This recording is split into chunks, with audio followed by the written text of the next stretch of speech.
Hola, ¿qué tal? Bienvenidos al canal. Vamos a abordar una clase más de hidrometalurgia y en ese sentido, como puedes notar, te muestro lo que es un proceso metalúrgico completo. En ese sentido tenemos aquí que inicia con la molienda de la mena, la cual contiene diferentes minerales.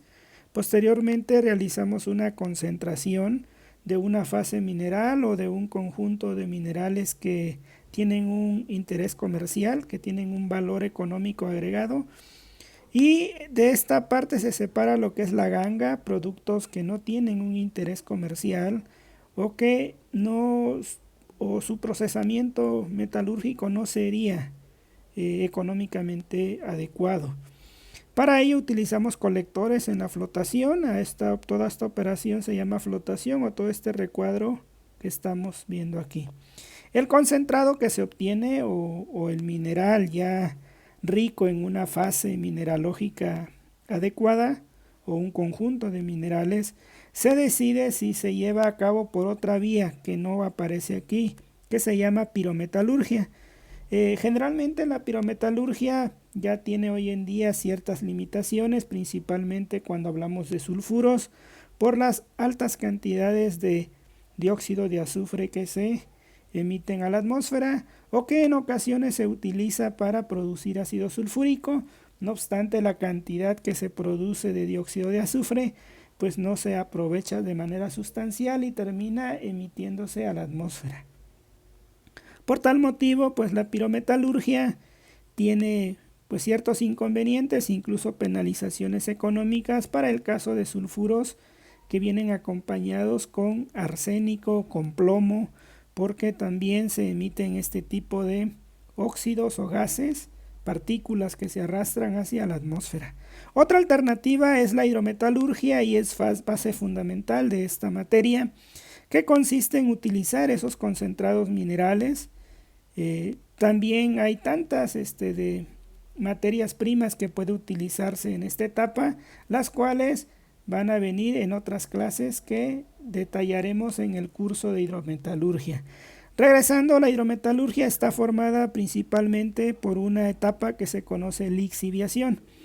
Esta etapa de lixiviación en realidad consiste en poner en contacto el concentrado mineral para oxidarlo. Esa es la parte importante y se pone en contacto con una solución acuosa. Por ello el nombre de hidroagua, metalurgia, hacer metalurgia usando sustancialmente el agua, ¿no? Entonces la lixiviación va a tener en su procesamiento pues agua, generalmente una sustancia ácida y en ocasiones de una sustancia que sea oxidante, que nos dé un potencial. ¿Por qué? Porque los procesos hidrometalúrgicos dependen de dos variables principales: del pH, que nos lo va a otorgar una sustancia alcalina o ácida, y del potencial redox, que nos lo va a otorgar una especie química oxidante, como por ejemplo el peróxido de hidrógeno, como por ejemplo el cloruro férrico, bueno, el hierro 3 en forma de cloruro férrico, cloruro de cobre, el cobre 2. Y una vez que la operación de lixiviación se ha llevado a cabo, tenemos pues dos fases: una fase sólida que no ha reaccionado o que no es deseable, y una solución que tiene una alta concentración del metal deseado, ¿verdad? A esta solución se le conoce como solución cargada o solución preñada. Esta solución, si bien está rica en metales, pues no es viable de hacer electrólisis directa, por lo tanto hay una etapa previa que se llama purificación. Un ejemplo de esa purificación puede ser la extracción por solventes, el uso de resinas, un proceso que se llama cementación u otra manera para purificar o separar. Cuando se utiliza la extracción por solventes en particular, se agrega un aditivo orgánico o una sustancia orgánica que es capaz de formar complejos o es capaz de atrapar, podríamos decir, a un metal de interés disuelto aquí para concentrarlo, y una vez que esté concentrada tendríamos una solución con alta concentración del metal deseable, por ejemplo cobre, y obtendríamos una solución con esta tonalidad, ¿no? Color azul, a la cual ya le podemos llevar a cabo la electrólisis inmediata para obtener un cátodo de cobre. Bueno, como ya les comenté, en la etapa de la hidrometalurgia, pues, ¿qué es la lixiviación? Bueno, la lixiviación tiene tantos términos, los puedes encontrar en química, por ejemplo, en química, en el área más que nada de extracción de componentes valiosos a partir de plantas. Lixiviación se denomina que es un proceso a través del cual, usando un solvente orgánico, alcoholes, lo que sea, trasladas desde una fase sólida a una fase líquida, pues una sustancia, ¿no? Pero en la lixiviación, bueno, desde el enfoque o punto de vista de la metalurgia, pues tiene la siguiente definición, ¿no? Un proceso para obtención de iones metálicos a partir de concentrados, ya sabes que es un concentrado, materiales con pretratamiento, más adelante vamos a ver qué son los materiales con pretratamiento, fuentes secundarias como jales mineros, residuos electrónicos, usando soluciones acuosas que contienen ácidos, bases y agentes oxidantes. Eso es la lixiviación, obtención de iones metálicos a partir de estos posibles materias primas. Bueno, ¿y cuál es el sistema de lixiviación? Pues consiste en el número 1, el corazón, no solo de toda industria metalúrgica, de toda la industria química, se conoce como el reactor, es el corazón de una planta química. Y bueno, entonces aquí llevamos a cabo la operación de lixiviación. Bueno, es un proceso, no es operación, es proceso unitario porque hay transformación química. Y aquí tenemos el reactor. Aquí vamos a agregar el mineral o el concentrado o la fuente a través de la cual o a partir de la cual vamos a extraer un metal de interés. Y como pueden notar, aquí hay un baño de enfriamiento. Este 2 es un medio de enfriamiento. Puede tener agua caliente o agua fría según queramos calentar o enfriar la reacción química. ¿De qué depende esto? De la termodinámica. Si la reacción es exotérmica, si es endotérmica, vamos a liberar o a remover calor, o en su defecto, si es endotérmica, hay que suministrar calor. Tenemos un termómetro para conocer la temperatura interna de la mezcla, por supuesto un agitador para homogeneizar o tratar de mantener en movimiento la mezcla líquida y por lo tanto también las partículas sólidas de la materia prima que vamos a oxidar. Esto está relacionado con la transferencia de calor y masa, como puedes notar, la transferencia de calor, agregar o quitar calor, y la transferencia de masa agitando. Por otro lado, cuando se estudian reacciones por arriba de 50 grados centígrados, tendrás totalmente claro que la presión del agua o del solvente universal que está presente en la hidrometalurgia, pues va a tener una cierta presión de vapor que va a tender a vaporizarse, ¿verdad? Para evitar ello, en el número 6 tenemos un refrigerante. Entonces, si hablamos de un refrigerante, el número 3 debe tener agua fría para lograr que se condense ese vapor de solvente, en este caso el agua, y esté a reflujo, no tengamos pérdida de solvente. Y bueno, pues esto es un sistema de lixiviación. Ahora ya conoces qué es la lixiviación. Y vamos a pasar a algo muy importante, la interacción de partículas con el fluido. Si hacemos un pequeño análisis, aquí tenemos nuestro agitador. El número de agitadores o de elementos de agitación es muy importante. Más adelante lo vamos a ver en otras clases. El diseño de este reactor, la geometría, la hidrodinámica de cómo se va a mover el fluido también es importante. Pero por el momento pensemos que este reactor cumple con las condiciones hidrodinámicas y por lo tanto sería importante meternos a un factor de relevancia que es cómo interactúa la partícula, es decir, el sólido, con el fluido, en este caso una fase líquida, o puede haber una fase gaseosa también. Bueno, lo importante aquí nos dice que un sistema multipartículas pues consiste de una fase dispersa y de un medio ambiente que lo rodea, que es la fase continua. La fase continua entonces es toda la mezcla líquida que va a llevar el ácido o el oxidante en el caso que sea necesario. Y la fase dispersa pues será el mineral que agregamos. En esta imagen hacemos un zoom y esto sería la estructura en realidad de una partícula de mineral. Bueno, ¿a qué se refiere la interacción partícula-fluido? Bueno, resulta que si nosotros tomáramos una muestra de ese líquido que va a provocar la oxidación del mineral, pues si hay poquitas partículas, muy poquitas partículas, pues en realidad la concentración no va a cambiar a pesar de que va a existir una reacción química. En otras palabras, no se va a consumir abundante reactivo por el hecho de tener 5 o 6 partículas de mineral en un litro de solución. A eso le vamos a llamar soluciones diluidas. Diluidas de las partículas de la fase dispersa, es decir, 3 partículas en un litro, eso es algo diluido.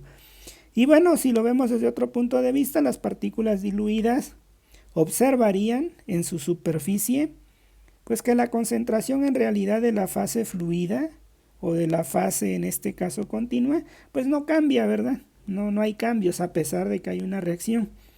Pero ¿qué sucedería si las partículas fueran un número muy grande? Entonces estaríamos en soluciones concentradas. Pensemos, 1 litro de solución con 1.000.000 de partículas. Entonces sucede que hay una transformación, hay un consumo de reactivos y las partículas observarían en su superficie que hay una disminución en la concentración de la fase continua. En otras palabras, que el gradiente de concentración cambia significativamente. Entonces, estos sistemas son muy importantes independientemente de cómo ocurran, que eso lo vamos a ir viendo en el curso. Si durante el proceso solo se utiliza un ácido o si durante el proceso se tiene que utilizar ácido y oxidante, no importa.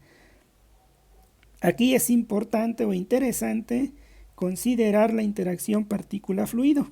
Y bueno, una vez que ya tenemos ese tipo de partículas, pues estarás de acuerdo que podemos darle seguimiento a un proceso, ya sea siguiendo la concentración, ¿sí?, del elemento de interés o del ion de interés que deseamos. Por ejemplo, queremos recuperar plata, pues hay que observar la concentración de plata. Queremos recuperar cobre, pues hay que observar la concentración de cobre disuelto en ese reactor. También debemos analizar pues qué le sucede a la partícula, ¿no? Porque pueden tener varios cambios. Puede cambiar de tamaño, va a cambiar su composición, por supuesto. Si no es pura y si está asociada, pues evidentemente con el tiempo la fase que se disuelva preferentemente o se oxide va a desaparecer, pero la que se va a concentrar es aquella que no queremos que se oxide. Va a cambiar su área superficial, claro, y puede cambiar incluso la forma de la partícula, es decir, puede suceder que sea más pequeña, más grande. Entonces todas esas peculiaridades nos van a ayudar a entender un proceso hidrometalúrgico.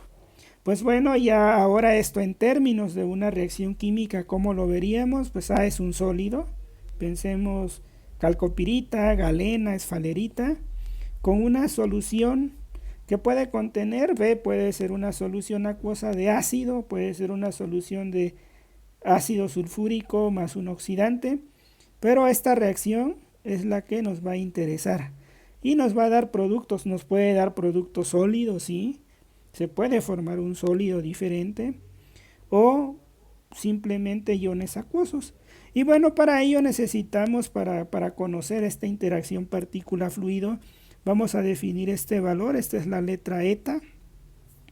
Y bueno, ese parámetro en realidad lo que nos dice es que debemos calcular esto antes de iniciar un proceso de lixiviación o en toda transformación química. No nos acotemos a la metalurgia, podemos abordar la ingeniería química, ingeniería de los alimentos, donde suceda una reacción química, tener una idea de cómo van a reaccionar estas fases, ¿no? La fase dispersa y la fase continua van a reaccionar. Entonces, ¿qué nos dice en pocas palabras esto? Bueno, Yo puedo tener una cierta cantidad de solución lixiviante para el caso de la minería, y hay una estequiometría, hay una reacción global que va a ocurrir en ese proceso. En este curso, si te interesa, más adelante vamos a observar cómo llegar a representar en una sola ecuación, al menos, un proceso. Entonces, tenemos una cierta cantidad de moles de una fase líquida o continua que va a reaccionar con un sólido, lo va a oxidar. Y lo multiplicamos entonces por la proporción estequiométrica. ¿Qué estequiometría seguiría? En pocas palabras, tengo cierta cantidad de oxidante, ¿cuánto puedo transformar de ese sólido? Y lo dividimos entre el contenido inicial que teníamos de ese sólido. Entonces aquí ya viene más elegante y se representa el número de moles de la fase A, que pueden ser transformados por el número de moles iniciales de la fase B, dividida por el número real de moles iniciales de la fase B, donde Na0 y Nb0 representan las moles iniciales de reactivos A y B respectivamente. Entonces nos dicen que cuando este valor nos dé una tendencia muy grande, o sea, de un valor numérico muy grande, que no tiene unidades, sería dimensional, en ese momento estaríamos pues prácticamente hablando de una solución diluida. En otras palabras, una solución que contiene o un proceso en donde únicamente estamos metiendo muy pocas partículas en una cantidad importante de solución acuosa. Y cuando este valor nos dé un valor que tienda a cero o muy pequeño, quiere decir que estamos en una solución concentrada. Es decir, en un momento, en una solución donde tenemos muchísimas partículas y por lo tanto van a haber cambios importantes en la concentración de la solución lixiviante. ¿De acuerdo? Bueno, pues entonces aquí ya lo vemos gráficamente. Valores muy pequeñitos nos van a dar una solución concentrada. Valores muy grandes van a darnos pues una solución diluida. Pero observa acá la transformación, ¿sí? Esa transformación, cuando tenemos una solución diluida con partículas, pues casi alcanzamos el 100% de conversión, lo cual es lógico. Colocas 1 litro de solución lixiviante, 3 partículas de mineral, en algún momento se va a oxidar todo ese mineral, siempre y cuando la solución sea capaz de oxidarlo. Pero si todo se cumple, pues en algún momento 3 partículas se tendrían que oxidar. ¿Por qué? Porque tenemos abundante solución lixiviante, ¿verdad? ¿Qué pasaría en el caso que tengamos 1.000.000 de partículas y 1 litro de solución? Pues ahí es más complicado. No podremos oxidar todas, ¿verdad? Por ello la fracción será menor, no vamos a llegar al 100%. ¿Por qué? Porque probablemente quien se va a consumir o se va a agotar primero es la fase continua. En ese sentido, esto, en otras palabras, tal vez ya lo escuchaste y se tiende a buscar quién es el reactivo limitante. El que sea el reactivo limitante, como su nombre lo dice, va a ser aquel reactivo que va a gobernar cuánto es posible oxidar o lixiviar. Generalmente se busca que en la metalurgia el reactivo limitante sea el mineral, ¿verdad? Porque buscamos convertirlo al 100%, oxidarlo, y no que sea la especie fluida. ¿Por qué? Porque si se agota la especie fluida, el proceso va a seguir operando, pero yo ya no voy a oxidar mineral. Bueno, pues para ello vamos a ver un ejemplo. Para que quede claro este efecto de las partículas, vamos a ver un ejemplo. Dice, si en un proceso de lixiviación de cobre se ponen en contacto 3.75 gramos de un concentrado mineral, este concentrado tiene 55% de calcopirita, 15% de pirita, 3% galena, 2% esfalerita y el resto es de dióxido de silicio. Hay un error, ¿sí? Dióxido de silicio. En 1000 mililitros de solución, 0.7 molar de ácido sulfúrico y 1 molar de peróxido. Determine la ley de cobre, hierro, plomo y zinc, el reactivo limitante, el valor de eta, lo que acabamos de definir, Y por supuesto, comentar si bajo estas condiciones sería posible esperar un 100% de disolución de calcopirita. Y nos dice que se lleva a cabo la siguiente reacción química, la reacción química que aparece aquí. Bueno, aquí vamos a abordar algo muy importante, cómo ocurre un proceso de lixiviación. Al igual que en la industria química, en todo proceso, tiene que haber difusión de los reactivos, el peróxido y el protón H+, el ácido, tiene que llegar a atacar la superficie del mineral. Y después van a difundir todos los productos. Por supuesto, más adelante en el curso vamos a ver esto de manera detallada, cómo es que podemos facilitar esa difusión, primero desde la solución acuosa a la superficie del mineral, y cómo también favorecemos la difusión de los productos ahora desde la superficie del mineral hacia la solución acuosa. Y bueno, pues entonces vamos a realizar el cálculo. Como puedes notar, esto sería nuestra fase A sólido, ¿sí? Y todo esto que está aquí podría ser nuestra fase B sólida. Pero vamos a considerar que se tiene suficiente ácido, entonces es como si no apareciera esto, pero sabemos que está y solamente nos vamos a quedar con el peróxido como la fase más importante porque es la que va a oxidar. Es cierto, este es un tercer reactivo, sí, pero si está en exceso, pues no va a haber problemas porque siempre vamos a tener suficiente ácido, dice el problema. Pues bueno, entonces primero hay que calcular la ley de cobre. ¿Qué es la ley de un mineral? Pues significa que es el número, o podemos decir, es la masa de un metal de interés por unidad de masa total. Es decir, en una cantidad determinada de sustancia química o de mineral, en este caso, cuánto contiene de plomo, por ejemplo, de cobre, de zinc, eso es la ley de un mineral, por 100. Bueno, entonces aquí nos dice calcule la ley de cobre.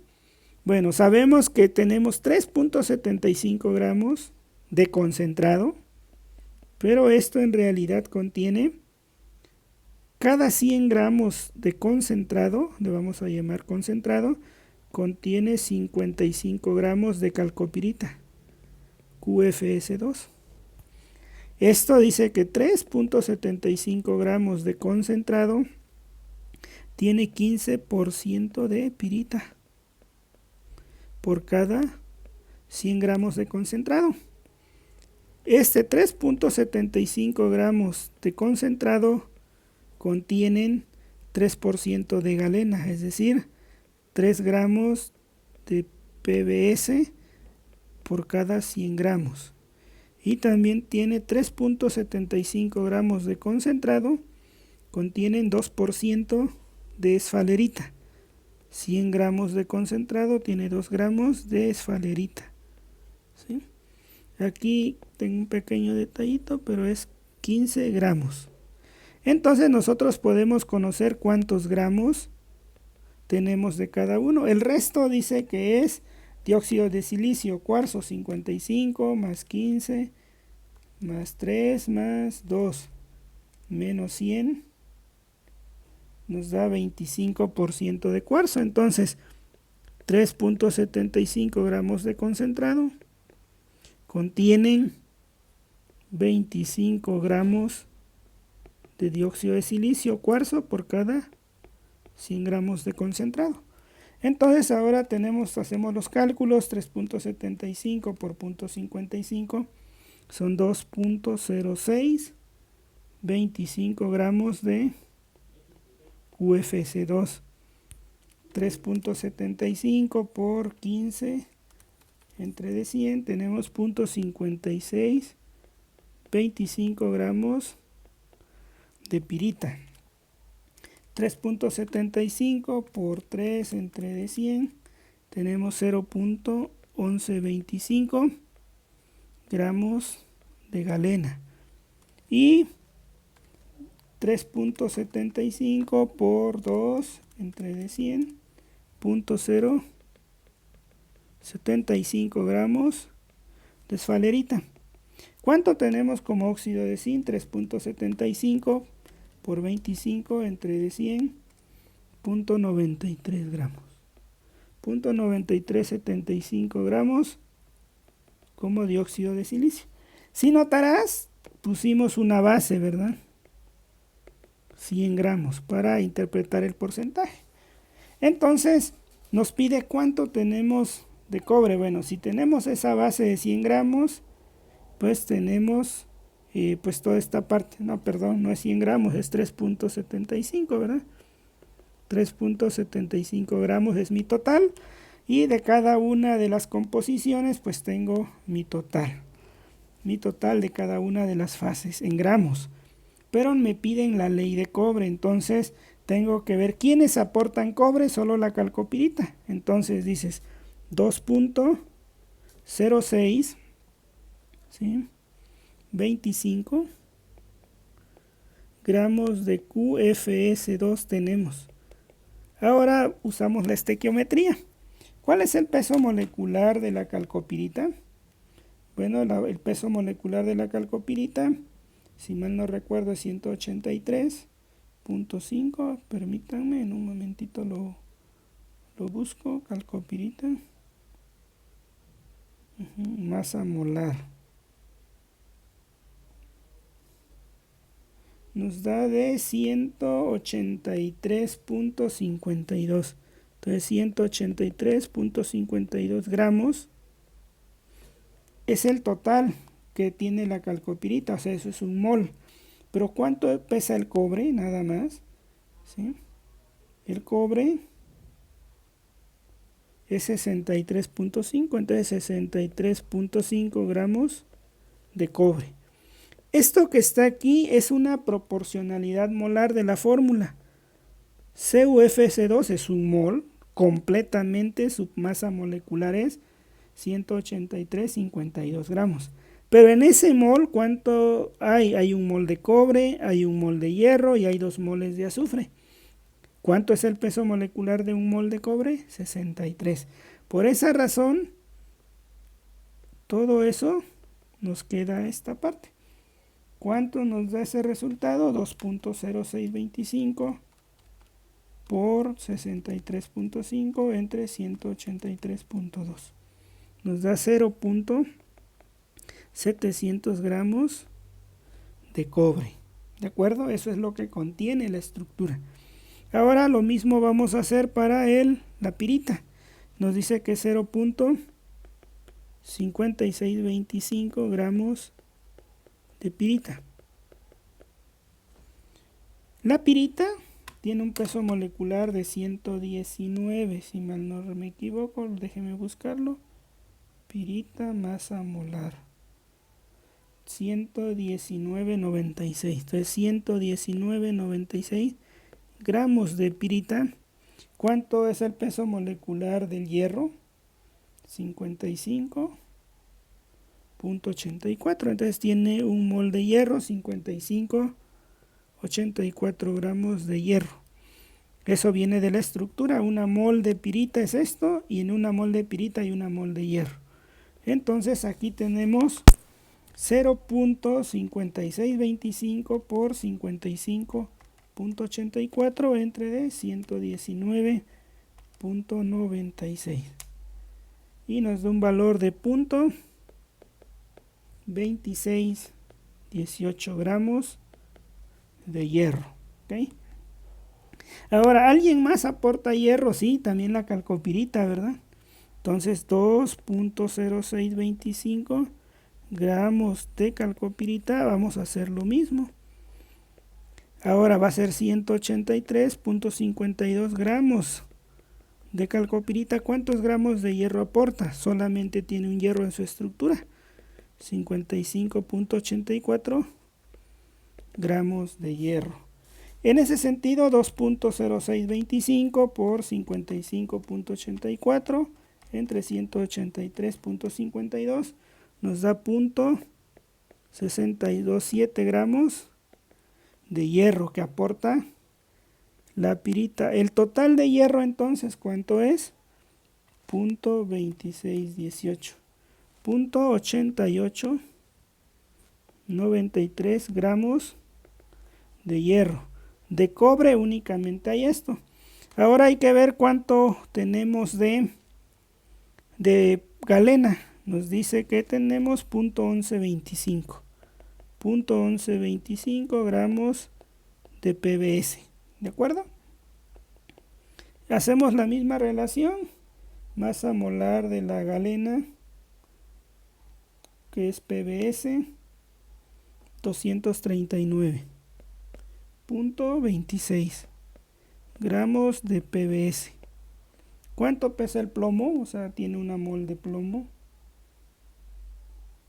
207.2 gramos de plomo. Entonces hacemos la operación, 0.1125 por 207.2 entre de 239.26. 0.97 gramos de plomo. Lo mismo vamos a hacer para el zinc. Dice que es 0.075 gramos de zinc. Gramos de ZNS,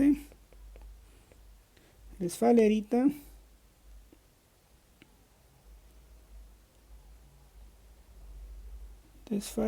tiene una masa molar de 47 gramos. Desfalerita, y el peso molecular del zinc 65.38 gramos de zinc. Hacemos este cálculo, 0.075 por 63.38 entre de 97.47 nos da 0.0487 gramos de zinc. Ya no vamos a realizar el caso del silicio, porque no nos pide el contenido de silicio, ¿verdad? Entonces no lo vamos a necesitar. Pero entonces la ley, vamos a calcular las leyes. La ley de cobre, ¿cuánto sería? Sería 0.714 gramos entre 3.75 gramos por 100. Entonces sería 0.714 entre 3.75 por 100. Sería 19.04% de cobre.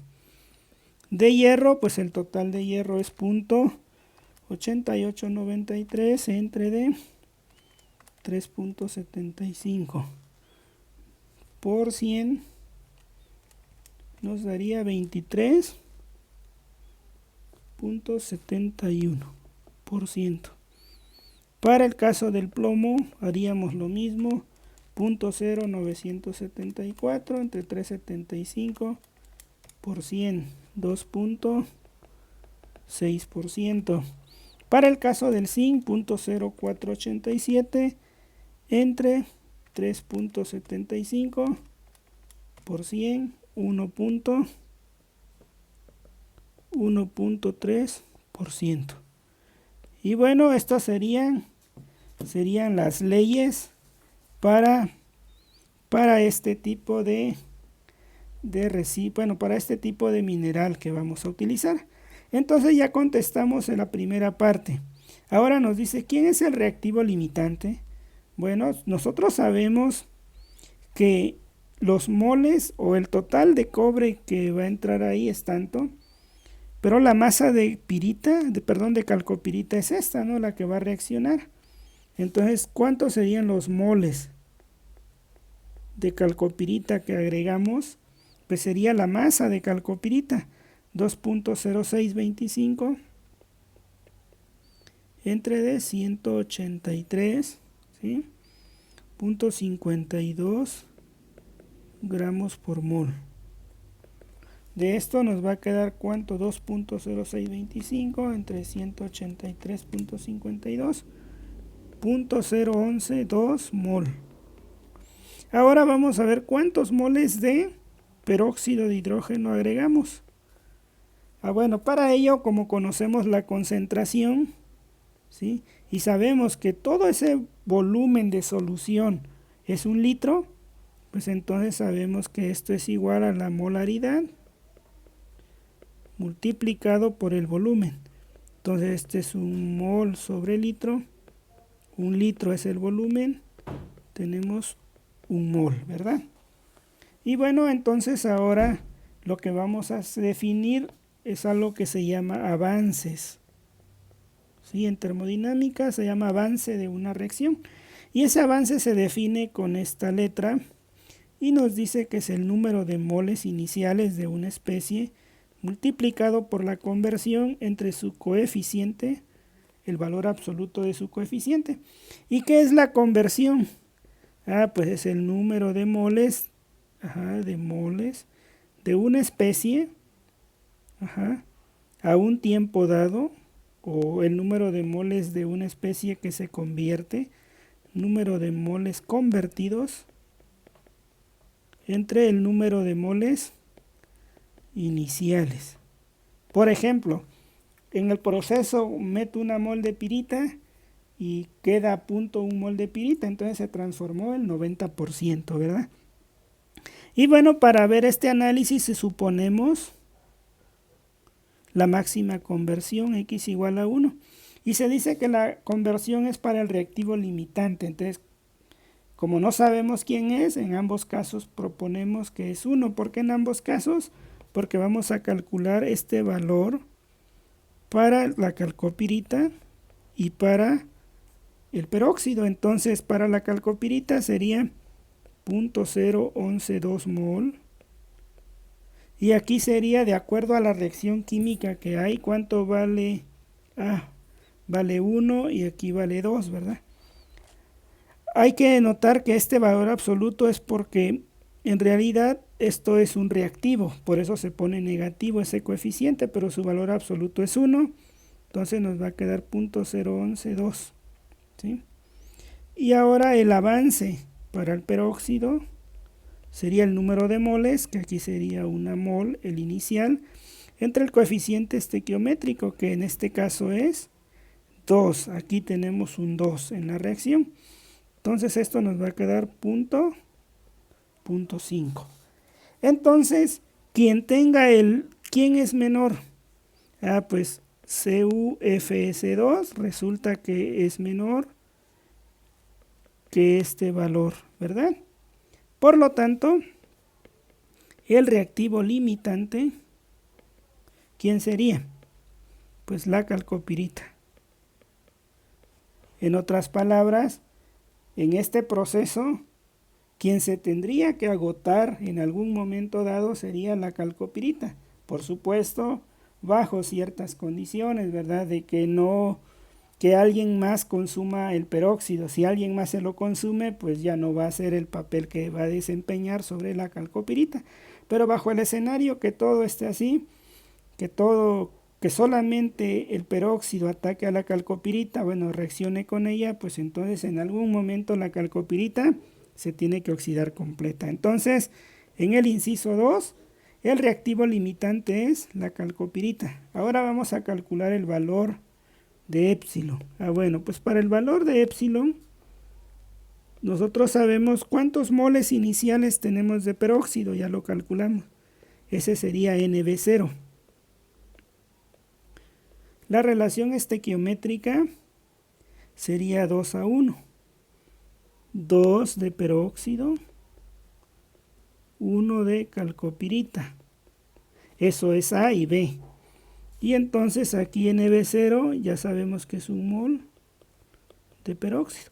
En otras palabras, con 1 mol de peróxido, ¿cuántos moles de calcopirita voy a poder oxidar?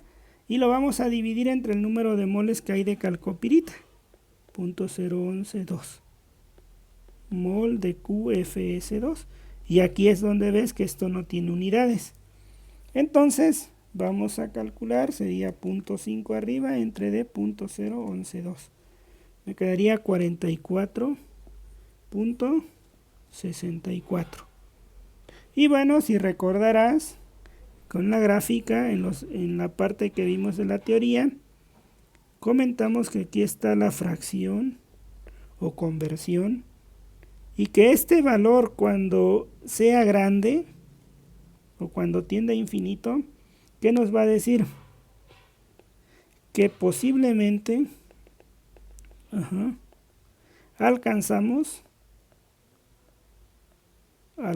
posiblemente obtenemos o posiblemente se oxida mejor el 100% de calcopirita. O en otras palabras, estamos en un sistema diluido, ¿sí? Entonces, bajo ese escenario, nosotros esperaríamos que toda la calcopirita se llegue a disolver. ¿Por qué? Porque tenemos suficiente peróxido para lograrlo. O en otras palabras, el valor de eta es mucho mayor a 1, ¿sí? Es más grande que 1. Si fuera muy cercano a 0, eso no podría ser. En ese sentido, pues con ello ya queda claro la parte teórica, cómo impacta. Antes de empezar un proceso de lixiviación, tú deberías preguntarte, ¿el proceso es relativamente nuevo? Probablemente no lo va a ser. Ya el proceso está estudiado, tal vez tú vas a hacer pues un análisis muy particular, entonces ya hay una estequiometría reportada y a partir de esa estequiometría reportada que ya hay, tú puedes hacer experimentos cuidando principalmente esta parte, que tus experimentos te garanticen estar en una condición donde este valor es mayor a 1. ¿Por qué? Porque de otra manera tus experimentos te pueden engañar. Se va a agotar tu reactivo o el lixiviante y no vas a disolver todo el mineral y entonces te vas a inventar historias. Seguramente se pasiva, algo le pasa al mineral, no sé, ¿por qué no puedo recuperar? Te obsesionas en recuperar el 100% cuando no te has preguntado si todavía hay reactivo. Eso lo puedes averiguar fácilmente haciendo titulaciones o cuantificando, pues tu solución lixiviante. Cuantificando lo sabes, ya no hay lixiviante, pues cómo quiero obtener mayor cantidad de cobre disuelto. ¿De acuerdo? Vamos a hacer otro ejemplo más apreciado en la metalurgia y aquí nos habla de la metalurgia del zinc. Dice que el proceso de zinc, en el proceso de zinc se pone en contacto la blenda tostada. Ahí vamos a hablar muy bien. La blenda es desfalerita y se tiene que tostar para poder realizarlo por lixiviación. Eso lo vamos a ver más adelante. Nos dicen una disolución diluida de ácido sulfúrico, nos dan el intervalo entre 100 a 150 gramos sobre litro. Dice, esta concentración de ácido permite disolver el óxido de zinc nada más, quedando las ferritas formadas en la tostación, o sea, estas son ferritas, que en la pirometalurgia, ya llevaste pirometalurgia probablemente, entonces dominas toda esa parte a la perfección y sabes que es una ferrita. Dice, quedando las ferritas sin lixiviar, o sea que esto es más difícil de lixiviar. Dice, para mejorar la recuperación del zinc y evitar así pérdidas de metal, se efectúa la lixiviación ácida en caliente. O sea, para poder lixiviar esto hay que meter temperatura durante 2 a 4 horas. Bajo estas condiciones no solo se disuelve el zinc, sino también el hierro asociado a la ferrita. Este es el nombre de esa sustancia. Es decir, no solo vamos a lixiviar zinc, sino también hierro, obteniéndose una solución rica, aquí sería Z, que contiene entre 15 a 30 gramos sobre litro de hierro, que debe ser eliminada de la misma mediante precipitación. Esa es otra etapa, hay que precipitar el hierro, porque si después vamos a hacer electrólisis de zinc o una forma para recuperar el zinc, pues vamos a tener a alguien que nos va a perjudicar. ¿Quién? El hierro disuelto.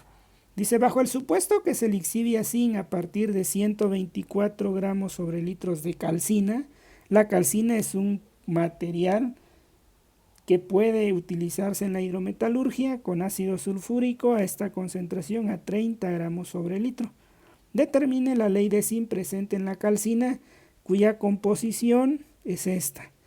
No lo anoté, pero vamos a suponer que es composición masa. El reactivo limitante, el valor de eta y comentar si bajo estas consideraciones es posible obtener una conversión del 100% del óxido de zinc, que sería la disolución de zinc, o mejor la disolución completa de el óxido de zinc. ¿Cómo lo vamos a resolver? Pues primero hay que entender, esto es la pirometalurgia, ¿sí? Y en la pirometalurgia pues resulta que los minerales sulfurados, por ejemplo la la esfalerita, que es sulfuro de zinc, generalmente vienen acompañados con otras fases mineralógicas. En las siguientes clases de hidrometalurgia, cuando ya empecemos a ver la verdadera hidrometalurgia, vamos a abordar la termodinámica y vamos a calcular por qué no es tan fácil lixiviar el sulfuro de zinc directamente. Vamos a ver que hay ciertas restricciones termodinámicas. Por tal motivo se tiene que tostar. Es decir, vamos a tostar, llevar a cabo la tostación a través de la pirometalurgia. Una tostación, ponerlo a altas temperaturas con oxígeno, que en realidad no es oxígeno, es en aire. El aire nos proporciona el 21% de oxígeno, ¿de verdad? Y entonces vamos a obtener una fase que se llama óxido de zinc, más dióxido de azufre, y aquí viene el problema. Les digo, siempre que emitimos dióxido de azufre, nos damos cuenta que los procesos metalúrgicos en general son contaminantes. Pero resulta que, pues les digo, no viene asociado únicamente, no viene pura la esfalerita, vienen asociados a veces con sulfuros de hierro, los cuales, pues al meterse al horno también, se van a oxidar de esta manera. Y habiendo abundante oxígeno, que generalmente estas reacciones se llevan en exceso de oxígeno, ¿sí? Pues vamos a formar este tipo de especies, las cuales ya a la temperatura de 700 grados aproximadamente se van a encontrar esta especie con esta especie y van a formar las ferritas. Esta es la reacción química que nos da las ferritas de zinc. Y esa especie pues no es tan fácil de lixiviar, por ello nos dicen en el texto que en el proceso de lixiviación, si aumentas la temperatura, entonces disuelves la ferrita, si no, únicamente el óxido de zinc. ¿De acuerdo? Y bueno, ¿cómo lo vamos a hacer? Pues ya aquí tenemos nuestro reactorcito, tenemos estas especies que se encuentran aquí, representarían el óxido de zinc. Tenemos nuestro agitador, tenemos mamparas, los que les comentaba, que la parte hidrodinámica para no generar un hueco, como esos que observamos al preparar nuestro jugo o nuestro licuado en las mañanas, que al introducir pues lo que deseamos licuar a este motor, a este vaso de licuadora, se forma como un hueco, ¿no? Eso es malo, sí, desde el punto de vista hidrodinámico. Pensemos que no tenemos ningún problema, que la solución, el líquido de enfriamiento o calentamiento tiene su camisa, el reactor. Sin problema, tenemos control de temperatura, que la agitación es la adecuada para evitar transferencia de masa. Entonces estamos viendo la parte intrínseca, neta o verdadera de la reacción química que se encuentra aquí. Entonces, si recordamos, a 30 grados centígrados solo vamos a disolver esta. Si fuera entre 90 grados centígrados, disolveríamos esta otra fase. Nos comenta el proceso que es a 30 grados centígrados, por lo tanto solamente vamos a trabajar con esta reacción. Y bueno, nos dice en el ejercicio una composición de 75% de zinc. Entonces, si ponemos una base de 100 gramos de mineral, pues tendríamos 75 gramos de óxido de zinc, ¿verdad? Y tendríamos 8 gramos, ¿sí?, de óxido de zinc con esta especie. Es la única fase que aporta zinc, ¿verdad? Por ello nos dice calcule la ley de zinc. Pues son las dos únicamente, las otras son 17 gramos de impureza. Pues vamos a hacer la estequiometría. ¿Esto a cuánto equivale de zinc? Ya vimos que, o ya miramos que el óxido de zinc, a ver cuánto es su peso molecular. De zinc. Entonces masa molar del zinc es 81.38 gramos. ¿Cuánto es la masa molar del zinc? Pues contiene un mol de zinc, 65.38 gramos de zinc.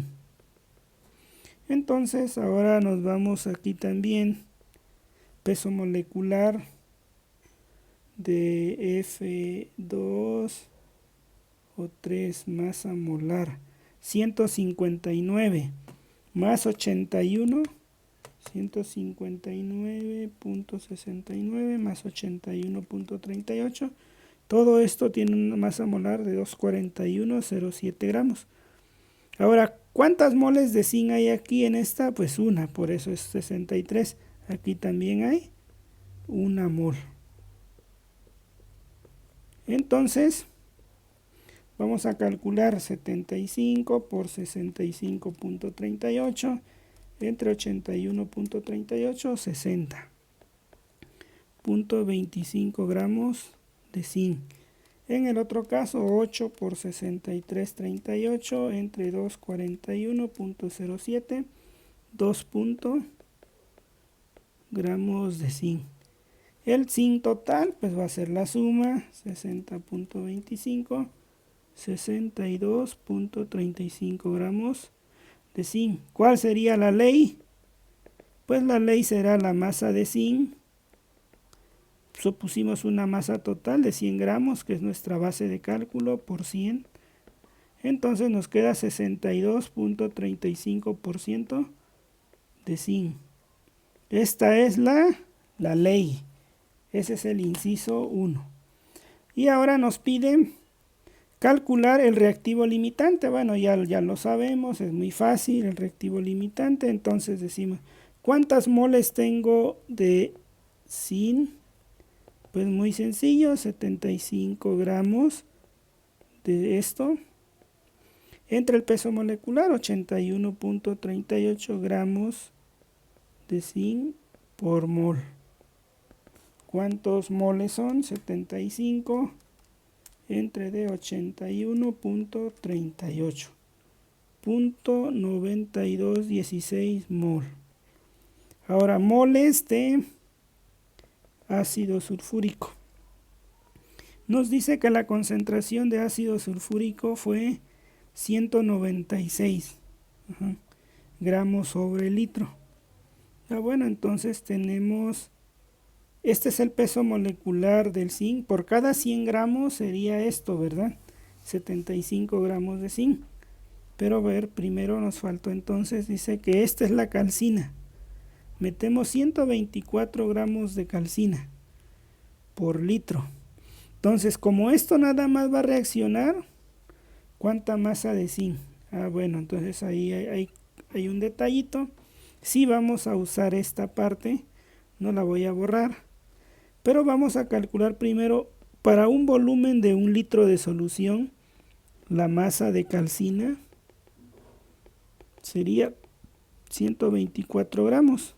La masa de ácido sulfúrico, 196 gramos. ¿Sí? ¿Por qué? Porque se alimenta a esa concentración. Por cada litro ponemos una base de 1 litro, 124 gramos de calcina, 196 gramos de ácido. Ahora, esta masa de calcina, ¿cuánta masa de óxido de zinc me da? Pues 124 gramos. Sabemos que por cada 100 gramos, o el porcentaje es 75% de óxido de zinc. Entonces 124 por 75 entre de 100 es 93. Entonces aquí tenemos un detalle. Esto es 93 gramos de zinc, ¿de acuerdo? Entonces los moles en realidad sería entre 81.38. Esto sería 1.14. 2 mol de óxido de zinc. ¿Cuántos moles de ácido sulfúrico? Pues si sabemos que la masa fue 196 gramos, El peso molecular del ácido sulfúrico es 98 gramos por mol. 196 entre 98 son 2 mol. Y ahora, pues vamos a calcular estos valores, ¿verdad? Para el zinc, pues sería 1.142 mol. Y en la reacción, ¿cuánto vale el zinc? Ah, pues esto vale 1, esto vale 1. Está balanceado, está balanceado. Entonces es 1 a 1. 1 mol. Negativo, aquí es valor absoluto, pero nos da lo mismo, 1.142. Ahora para el ácido sulfúrico, ¿cuánto sería? 2 mol entre de menos 1 mol. Esto es adimensional, acuérdense, y esto quedaría 2. Ahora, como épsilon es menor que épsilon de ácido sulfúrico, por lo tanto, el reactivo limitante es el óxido de zinc. ¿De acuerdo? Entonces ya tenemos que el óxido de zinc es el reactivo limitante y por lo tanto vamos a calcular el valor de eta. ¿Cuánto tengo de ácido para poder disolverlo? Pues tengo 2 moles, ¿verdad? Ese sería NB0. La reacción estequiométrica es 1 a 1. 1 de sulfúrico,